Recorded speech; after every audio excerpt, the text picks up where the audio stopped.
Well, good morning, good afternoon, good evening, whatever time you see this. First off, welcome to a special Warriors for Christ edition. Um, my name is Kevin Sheaf. It's been a while that I have done um, something with respect to speaking to all of you. And I do apologize for my absence.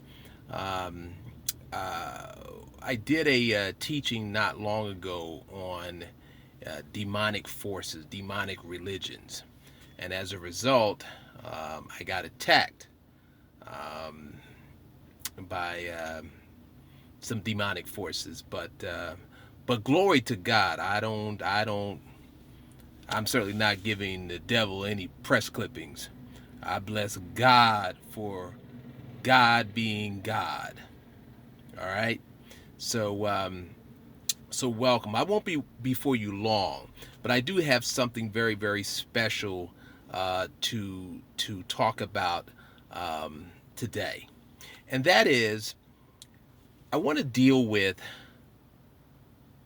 the many, many, many good African American fathers that are in the courtroom through the domestic relations side of the courts, family law, and these black men are fighting, fighting, fighting to be in the lives of their children. And I just want to just deal with that, okay? Um, because there's not enough talk about that. And this comes to mind, ladies and gentlemen, because we've certainly heard enough stories about absentee black fathers, fathers not being in the household, fathers who are fathering all these children and have nothing to do with the children and they walk away. Um, that is still a present reality. And we all must do our part to eradicate that. Okay? So I'm not ignoring that. And that is an egregious wrong.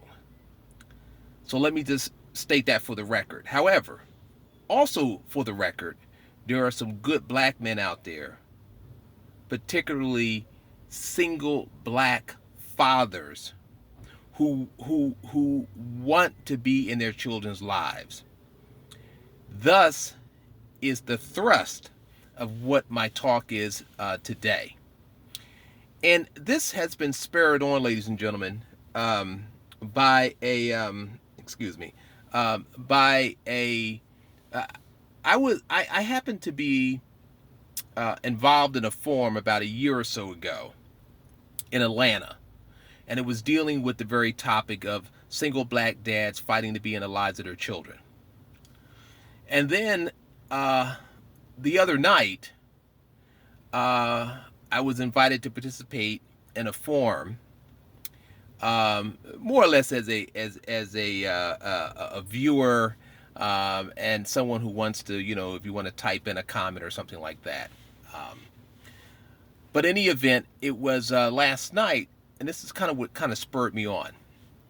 Last night, there were these two black female attorneys that did a podcast, and they invited a gentleman, a single dad. Well, I think he's married now, but anyway, he was giving a testimony about when he was single. He had a one night stand, and that one night stand resulted in him fathering a child. And he talked about the process of getting involved in a child's life, and he talked about how angry he was growing up because his father was never there in his life, and how he would try to hurt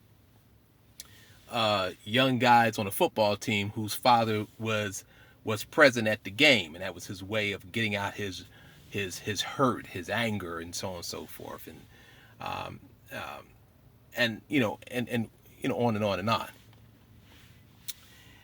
Um, so I reached out to those two attorneys, and I said, uh, I basically said to them I would like to do a show with you guys where I would moderate the discussion, and they would be my guests. And but they weren't interested in that. They said, "Hey, we just did a show, and There's other things to talk about it, etc.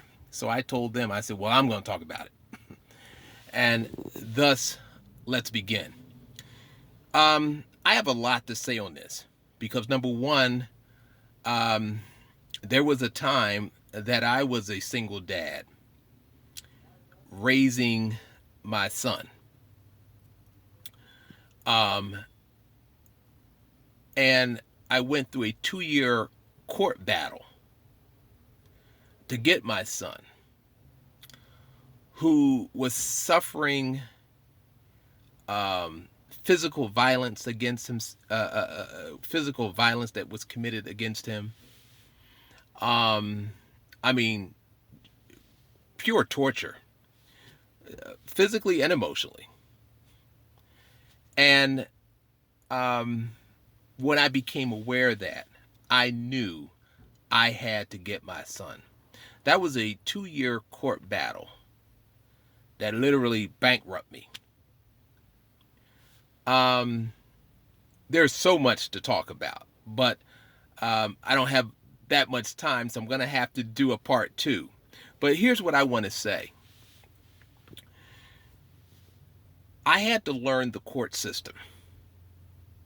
And for you brothers out there that are fighting for the lives of your children and fighting to be in the life of your children, understand that, so many people talk about the support, and that's the money portion of it, where you go before a hearing conference officer and he looks at your pay stubs or she looks at your pay stubs and they determine, they make these calculations, these bizarre calculations, and they determine how much they're going to take from your paycheck.